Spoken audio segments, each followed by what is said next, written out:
Previously on Power Reviews. You were sent by Hexagon to infiltrate Alphabet Soup. It's morphin' time. Phantom Ranger. Teleportation and invisibility. Comes with the suit.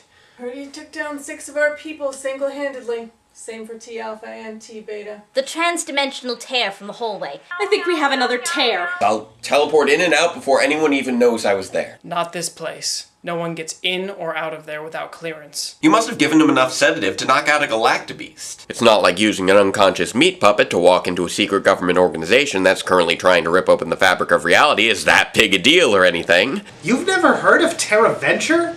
Giant space colony. Crash landed on Miranoi's moon after passing through a couple interdimensional rifts.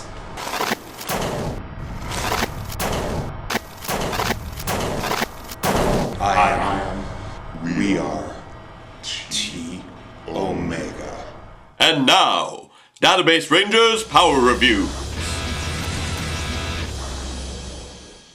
Greetings, Ranger fans, and welcome to the return of T Omega. Guy, don't!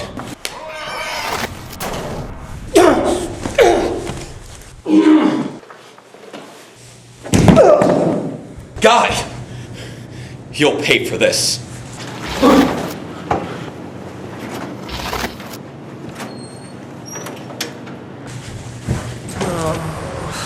Guy, power down. Guy, look at me. Guy, listen, can you move? What? We need to move. I can't. Go on without me. No way, I'm not leaving here. Not with that thing on the loose. Come on. We need to move. Did somebody mention pizza?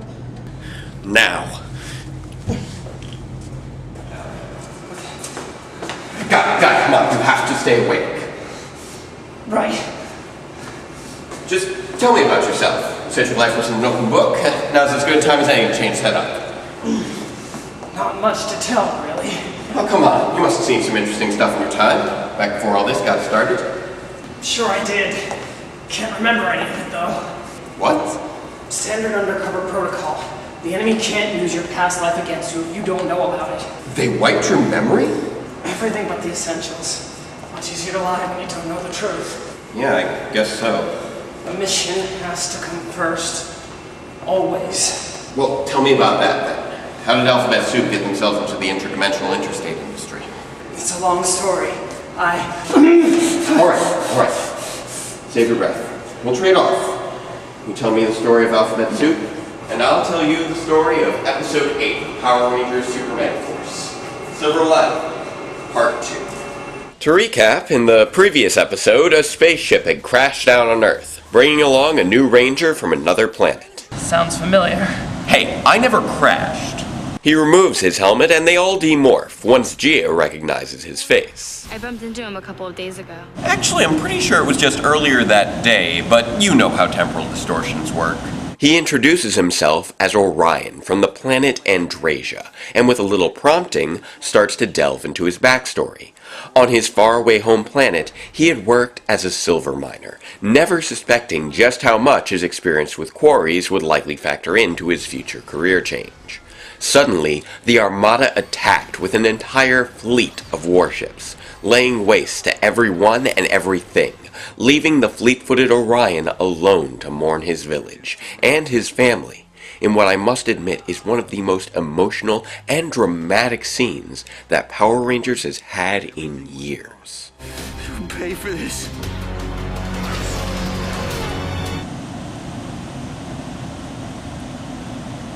Anywho, just for a change of pace, we segue into the new opening credits, which has Orion happily calling his name out with the rest of them, and Tensu spinning around in circles. Fun times. But back to the story. I think it's time we took you to our leader. That's a classic alien movie line. Yeah, tact might not be Jake's strong suit. I've seen that. I don't even know how many movies. It's just a joke. They escort Orion to the Mega Cave to check in with Gosei and a very enthusiastic Tensu, and we actually get to learn something new about the timid little robot. Wow! Are you speaking Andresian, Tensu? That's impressive.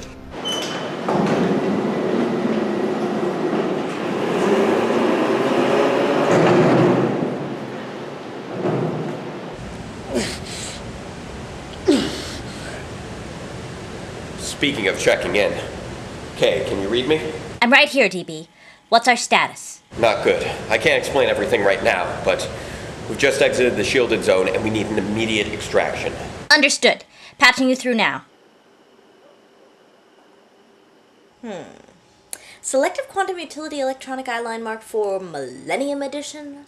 Or Selective Quantum Utility Electronic Eyeline Mark IV Ultimate? Hi, I'm Mitch Moore-Potzner. I'm Mary Moore-Potzner. We're the Moore-Potzners. Guys, I know who you are. It's Database. Oh, hi, Database. Database is on the phone? I need you guys to pick me up ASAP. Okay. What sort of sap would you like? What? No, I mean as soon as possible. By that same dumpster as last time. Oh, okay. We look forward to seeing you again. Bye, Database. You do realize I'm totally going with you guys, right? Okay. Well, at least that's taken care of. You still with me, guy? Pretty sure. Then talk to me for a bit. Where did Alphabet Soup come from? It all started back in 1993, when the Mighty Morphin Power Rangers first emerged. The government acknowledged the necessity for a superpowered task force to take on the threat of Rita Repulsa, but remained cautious. So, a secret organization was formed from the shadow departments of the CIA, FBI, NSA, and about a dozen other groups, for the express purpose of monitoring the situation and developing countermeasures in case the Rangers ever decided to turn their powers against the government. And they decided to call it Alphabet Soup? With that many acronyms in one place, can you think of a better code name? Fair enough. Okay, save your breath. I'll take over for a while. So, Gosei had just welcomed Orion to the command center. I thought that the key had been destroyed along with your planet. How did you manage to find it? Turns out that a few weeks before the attack, Orion had broken his pickaxe on some bizarre, impenetrable crystal container, which he somehow later penetrated to retrieve the Silver Ranger key and a strange-looking box. Voyube? Morpher. He had spent days staring at his new discovery, finding that whenever he put the key and Morpher close to one another, his mind would be filled with visions of the legendary 6th Rangers, plus a 5th, a 7th, and a robot. Interestingly, this marks the first time the term 6th Ranger has been used collectively, marking it as an actual classification rather than a simple numerical designation. Fascinating. However, he was never able to bring himself to place the key in the Morpher until the day of the attack. Whatever happens, happens.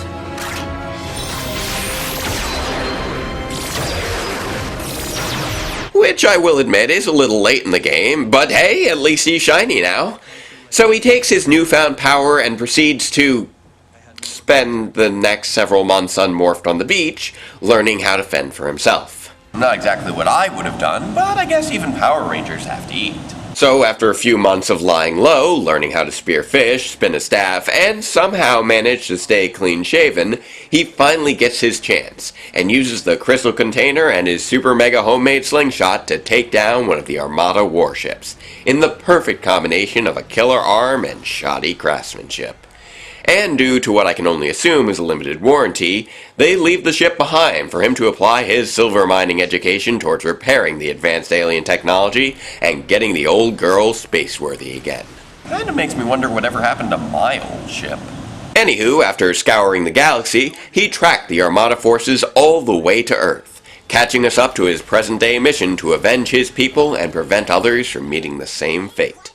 Although Noah would love to talk to him about silly plot-relevant things like his spaceship and his Morpher, Gosei insists that their time would be better spent introducing Orion to the planet Earth, starting with the visual markers they use to walk to and from the command center. The Goliath rock is a driftwood. Oh, and that rock over there too. I really wish they would stop rubbing in our faces how those first episode teleportations were a one-time only thing. Speaking of teleporting, you should get out of here while you still can. Forget about it. I'm not leaving you behind. Especially not with the T-twins back in the picture. Now, wait here while I make sure the coast is clear. Hey there, T. How's it going? We heard that you found a new job. You could say that. Well, that's definitely new. What? The girls have convinced Orion that he needs a new look. I'll tell you more about it in just a minute. It's morphin' time.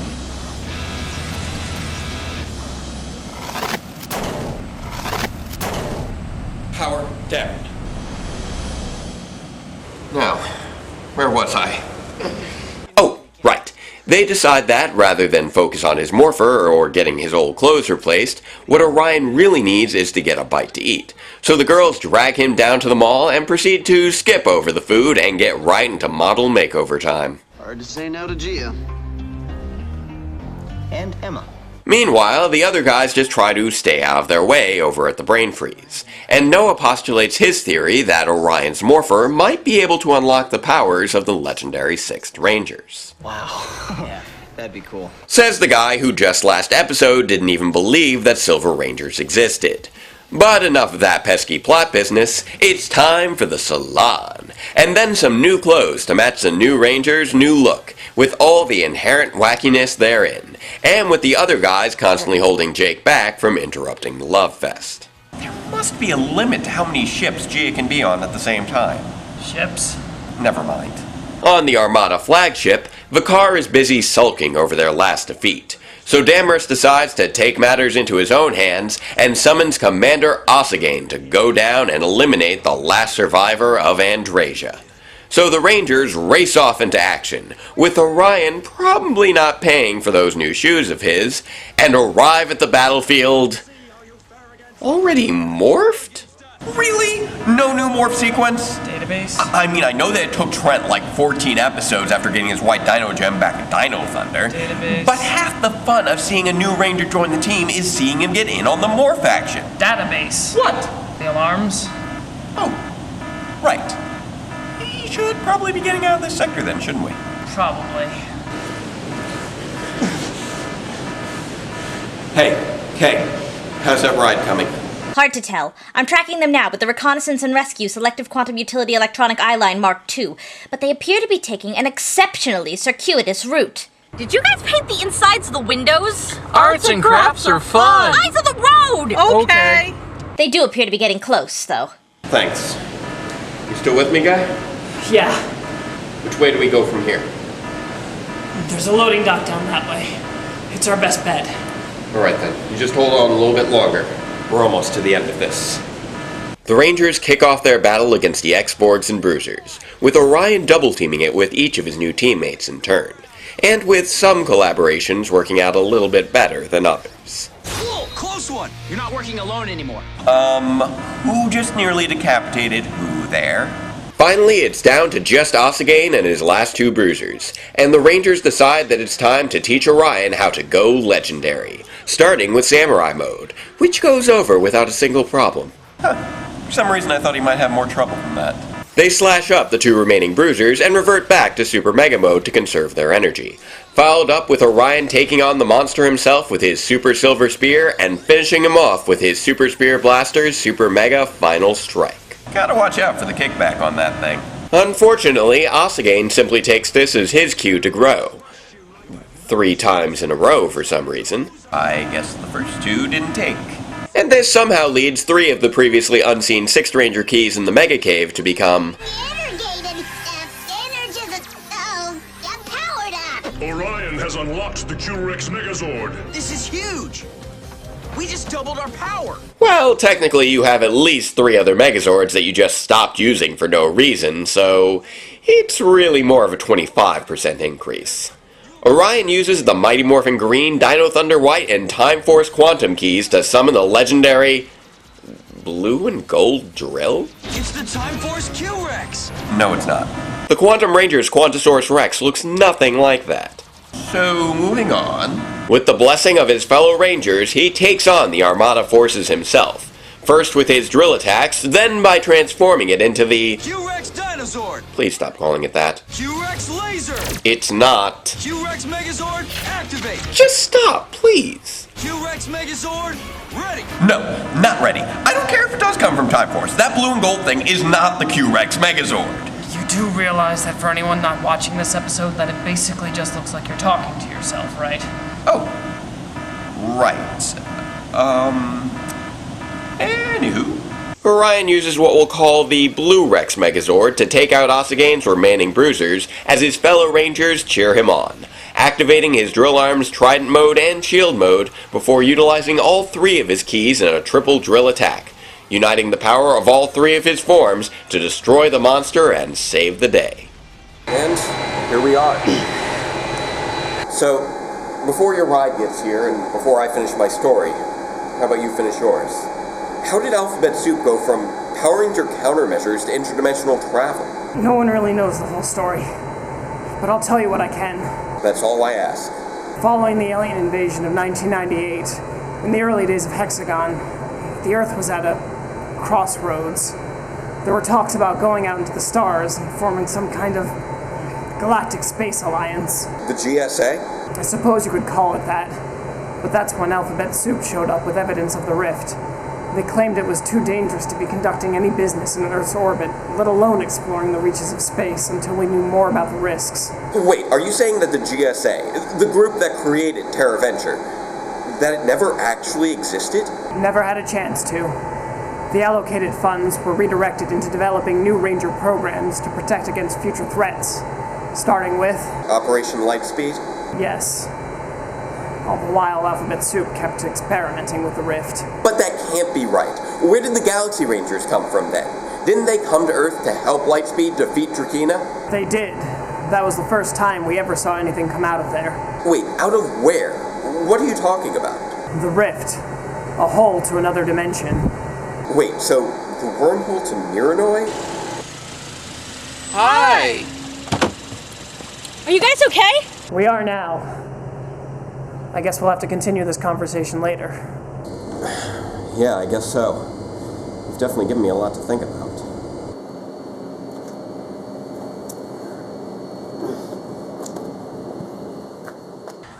Take good care of him. You're not coming with us? I've got business to take care of here. Hey, before I go, aren't you at least going to tell me how it ends? Sure. The Megaforce Rangers meet up at the mall after their battle to discuss Orion's impressive performance. But Troy feels like he still needs reminding that being part of a team is very different from dealing out a personal vendetta.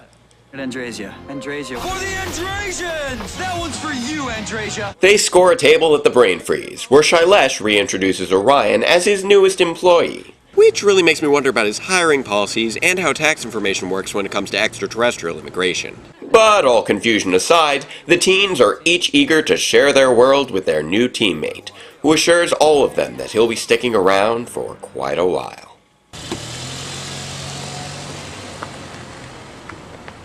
And that's the end of our episode. So, what did I think of it? Well, I think it's morphin' time. For starters, the story of Orion's origins has got to be one of the best things we've seen out of Megaforce or Super Megaforce to date.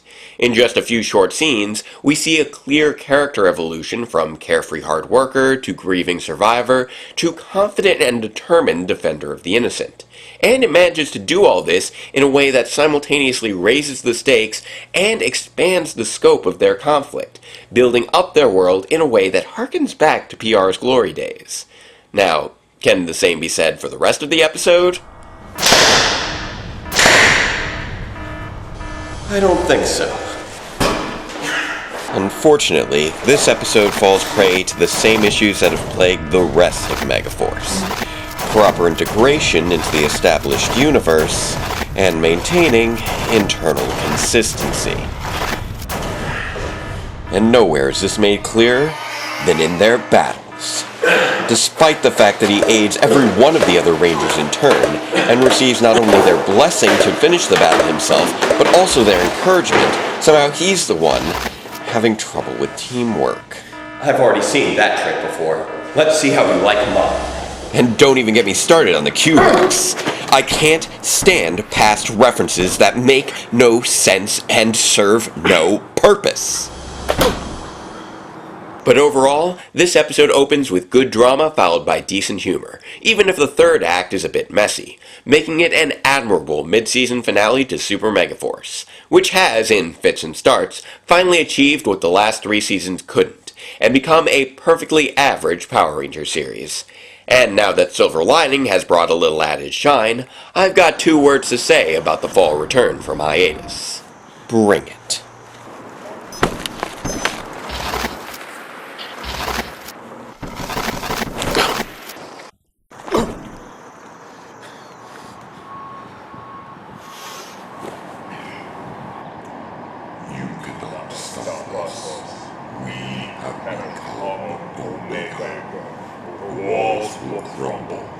Darkness will fall over all worlds.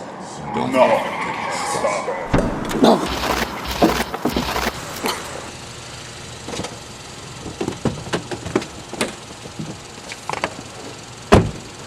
Oh boy. What happened? This is going to be a very long story.